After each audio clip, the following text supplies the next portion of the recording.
Baik ya, sungguhnya rezeki itu ada di tangan Allah semata. Dia lapangkan rezeki tersebut dan menjempitkannya bagi siapa saja yang dia kehendaki. Pastinya dengan hikmah dan keadilannya ya. Maka seberapa keras seseorang berusaha, jika Allah tidak menakdirkan rezeki itu datang, maka dia tidak akan mendapatkannya. Allah Ta'ala berfirman, awalam yarau annallaha yabsutur rizqa liman yasha wa yaqdir.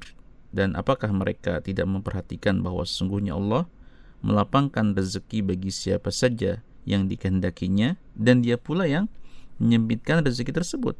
Inna fi dzalika laayatin liqaumin yu'minun. Sesungguhnya pada yang demikian itu benar-benar terdapat tanda-tanda kekuasaan dan kebesaran Allah bagi kaum yang beriman. Nabi sallallahu alaihi wasallam mengajari zikir sudah salat. Allahumma la mani'a lima a'taita wa la mu'ti lima mana'ta. Ya Allah, tidak ada yang bisa mencegah apa yang Engkau berikan, dan tidak ada yang bisa memberi apa yang Engkau cegah. Hadis ini diriwayatkan oleh Al-Imam Al-Bukhari dan Muslim.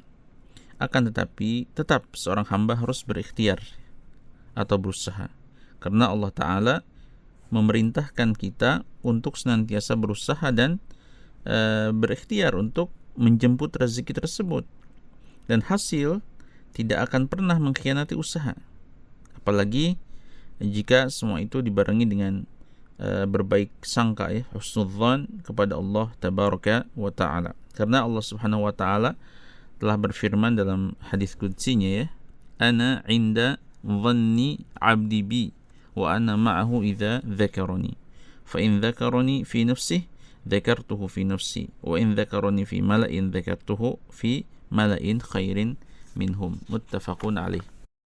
Aku ini sesuai dengan prasangka hambaku. Aku bersamanya ketika ia mengingatku. Jika ia mengingatku saat bersendirian, aku akan mengingatnya dalam diriku. Jika ia mengingatku di suatu perkumpulan, aku akan mengingatnya di kumpulan yang lebih baik daripada itu ya, kumpulan malaikat maksudnya.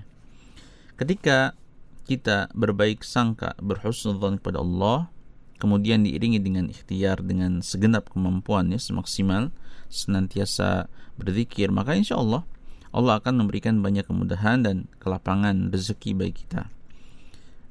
At-Tabrani meriwayatkan dalam Al-Kabirnya dari Abu Darda radhiyallahu ta'ala anhu, dari Nabi sallallahu alaihi wasallam, beliau bersabda yang artinya, sesungguhnya rezeki mencari hamba lebih banyak daripada ajal mencarinya.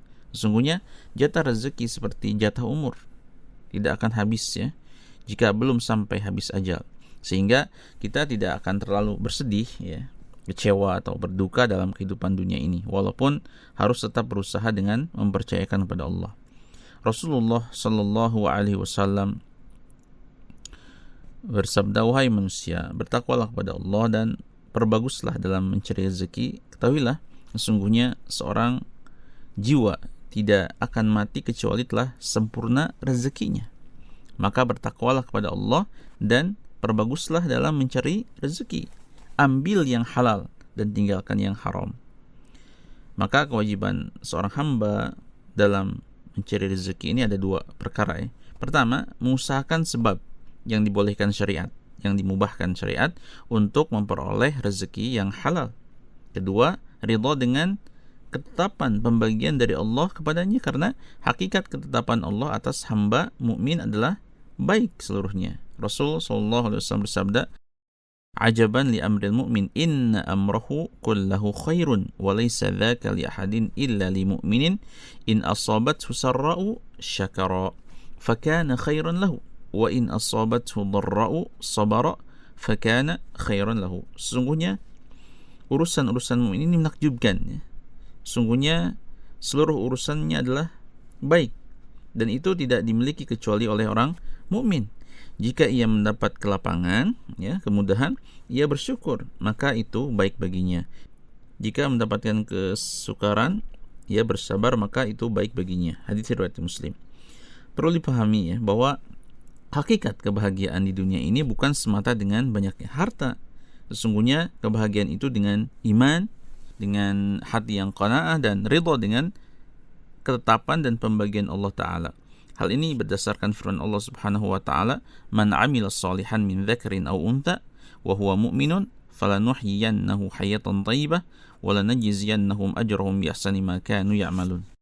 Barang siapa yang mengerjakan amal soleh, baik laki-laki maupun perempuan, dalam keadaan beriman, maka sesungguhnya akan kami berikan kepadanya kehidupan yang baik, dan sesungguhnya akan kami beri balasan kepada mereka dengan pahala yang lebih baik pula dari apa yang telah mereka kerjakan. Balasan hayah thayyibah, ya, maksud hayatan thayyibah, berlaku pada kehidupan dunia. Bentuknya berupa tenangnya hati dan tentramnya jiwa, serta tidak disibukkan dengan godaan-godaan yang memalingkan hatinya. Bentuk lainnya, Allah memberikan rezeki yang halal lagi baik kepadanya dari jalan yang tak disangka-sangka. Sekali lagi, yang paling penting adalah mengusahakan sebab rezeki sambil bertawakal pada Allah, ya. Jangan lupa untuk berdoa dan menyatakan kesusahan kita kepada Allah dengan berdoa dan bersimpuh, ya, berlutut di hadapannya dalam sholat, khususnya pada qiyamul lail di sepertiga malam terakhir. Saat itu Allah turun ke langit dunia dan menawarkan beberapa perkara kepada hambanya. Siapa yang mau berdoa kepadaku, pasti aku kabulkan. Siapa yang meminta kepadaku, pasti aku kabulkan permintaan itu. Siapa yang memohon ampun kepadaku, pasti aku ampuni. Selain itu jangan lupa meningkatkan tobat, ya, dan memperbanyak istighfar, meminta ampunan kepada Allah. Karena maksiat itu menjadi sebab sempitnya rezeki dan datangnya kesulitan. Hal ini sebagaimana dikabarkan Rasulullah SAW bahwa sesungguhnya seorang diharamkan rezeki disebabkan dosa yang dilakukannya. Allah Ta'ala berfirman tentang petuah Nabi Nuh alaihissalam kepada umatnya agar banyak beristighfar. Apa yang dikatakan? Faqul tastaghfiru rabbakum innahu kana ghaffara yursilis samaa'a 'alaikum midrara wa yumdidukum bi amwali wa banina wa yaj'al lakum jannati wa yaj'al lakum anhara. Maka aku katakan kepada mereka, mohonlah ampun kepada Rabbmu.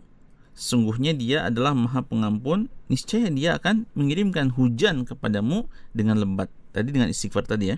Dan membanyakan harta serta anak-anak, dan mengadakan untukmu kebun-kebun dan mengadakan pula di dalamnya untukmu sungai-sungai. Surat Nuh ayat 10-12. Dalam hadis disebutkan, man lazimal istighfar ja'alallahu lahu min kulli dhiqin makhraja wa min kulli hammin faraja wa razaqahu min haitsu la yahtasib.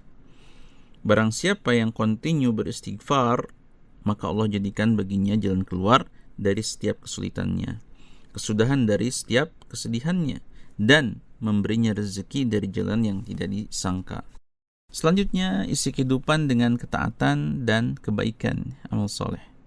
Sesungguhnya karunia Allah didapatkan dengan ketaatan dan suka berbuat baik kepada sesama. Sebaliknya, kemaksiatan dan sikap buruk pada orang merupakan sebab kesulitan dan kesusahan.